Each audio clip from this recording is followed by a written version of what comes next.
High friends, welcome back to Cheryl's kitchen.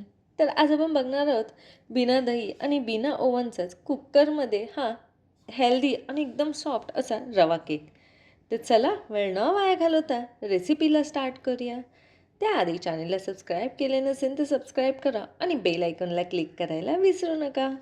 चला तर मग रवा केक बनवूया. त्यासाठी आपल्याला लागणार आहे 1 कप एवढा रवा. इकडे तुम्ही बारीक किंवा जाड्या रव्याचा कोणत्याही रव्याचा वापर करू शकता. आता यामध्येच ॲड करूया अर्धा कप एवढी साखर आणि 1 कप एवढे दूध लागणार आहोत. स्टार्टिंगला आपण अर्धे दूध घालून हे मिक्स करून घेऊया. तर मी थोडे दूध घालून हे मिक्स करून घेते आहे. तर यामध्ये आता आपण अजून थोडे दूध ॲड करूया. ते इकडे मी दूध एवढे ॲड केले आहे आणि हे आपल्याला व्यवस्थित मिक्स करून ठेवायचे आहे. मिक्स करून ह्याला 10 ते 15 मिनटं आपल्याला असेच ठेवायचे आहे. झाकून आपण ह्याला 10 ते 15 मिनटं असेच ठेवूया.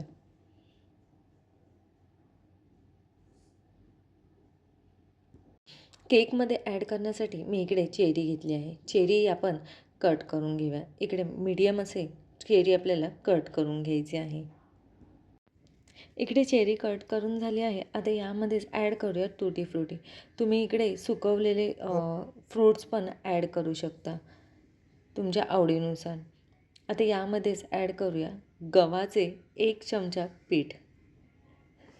हे पीठ आपल्याला टुटी फ्रुटी आणि चेरीला लावून घ्यायचं आहे, जेणेकरून जेव्हा आपण बॅटरमध्ये हे ॲड करणं तर ते खाली जाऊन बसणार नाही. यासाठी याला थोडेसे गव्हाचे पीठ लावून घ्यायचे आहे. आता आपण कुकरमध्ये आज केक बनवणार आहोत. त्यासाठी कुकरही आपण प्रीहीट करून घेणार आहोत.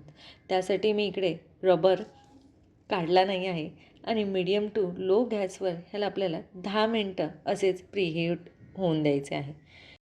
इकडे मी राऊंड शेपचं केक टिन घेतला आहे. ह्या केक टिनला आपल्याला बटर पेपर लावून घ्यायचा आहे. तर या प्रकारे मी केक टिन रेडी करून घेतला आहे. मी इकडे राऊंड शेपचा केक बनवत आहे. तुम्ही इकडे हार्ट शेप किंवा स्क्वेअरमध्येही बनवू शकता. तर इकडे माझं बटर पेपर लावून रेडी झालं आहे. आता आपण बॅटर बघूया. बॅटर आपलं इकडे भिजलं आहे. हे एकदा चमच्याने हलवून घेऊया. मिक्स करून ह्याला आपल्याला मिक्सरच्या भांड्यामध्ये ॲड करायचं आहे. हे आपण वाटून घेणार आहोत त्यासाठी. आता यामध्येच घालूया आपण 1/4 कप एवढं मिल्क पावडर. 1/4 कप आपल्याला इकडे व्हॅनिला कस्टर्ड पावडर घ्यायची आहे आणि 1/4 कप एवढं घी घ्यायचं आहे. मी इकडे मेल्ट करून घेतलं आहे. जर तुम्ही घी खात नसेल तर तुम्ही इकडे तेल किंवा बटरचाही वापर करू शकता.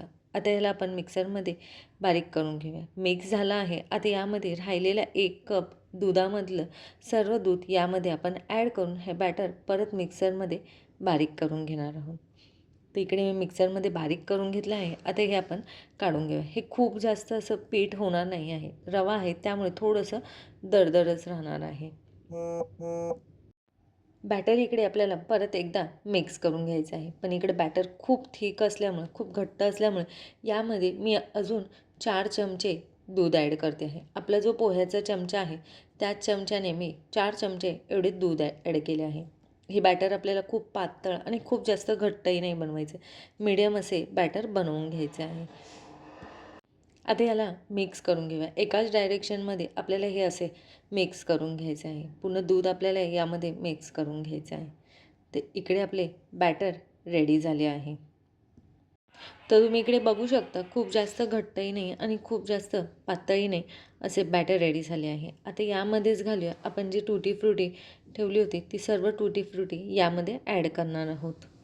टुटी फ्रुटी ॲड करून हे बॅटर आपण परत मिक्स करून घेऊया.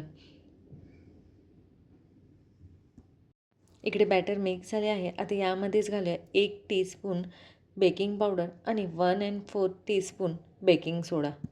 आणि याला ॲक्टिवेट करण्यासाठी आपल्याला इकडे 2 ते 3 थेंब एवढे लिंबाचे घालायचे आहे, जेणेकरून आपला सोडा ॲक्टिवेट होईल.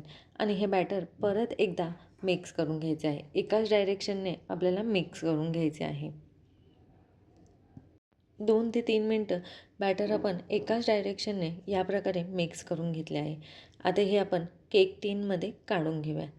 केक टिनमध्ये काढून यावरच आता मी थोडेसे चेरी वरती गार्निशिंगसाठी लावणार आहे.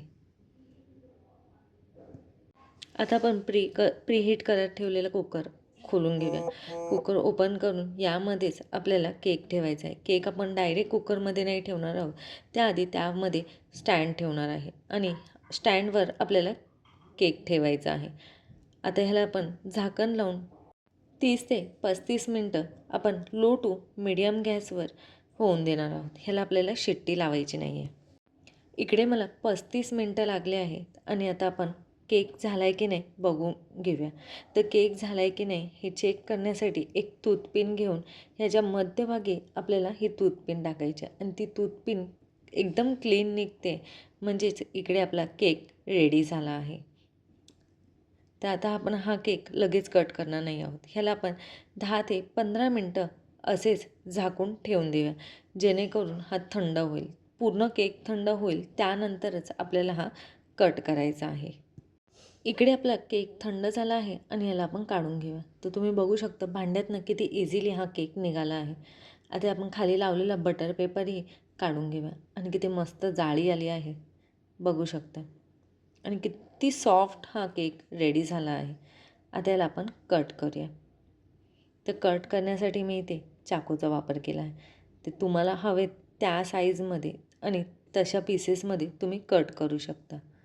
तर तुम्ही इकडे बघू शकता किती मस्त जाळी आली आहे आणि किती सॉफ्ट असा केक रेडी झाला आहे. हा केक तुम्ही चहासोबतही खाऊ शकता या नुसताही खाऊ शकता. एअरटाईट डब्यामध्ये हा केक तुम्ही 8 दिवस स्टोअर करूनही ठेवू शकता फ्रीजमध्ये. ते इकडे आपला केक रेडी झाला आहे की नाही एकदम झटपट रेसिपी. घरी नक्की ट्राय करा आणि मला कमेंट करून नक्की सांगा. तसेच रेसिपी आवडल्यास प्लीज लाईक करा अँड शेअर करा.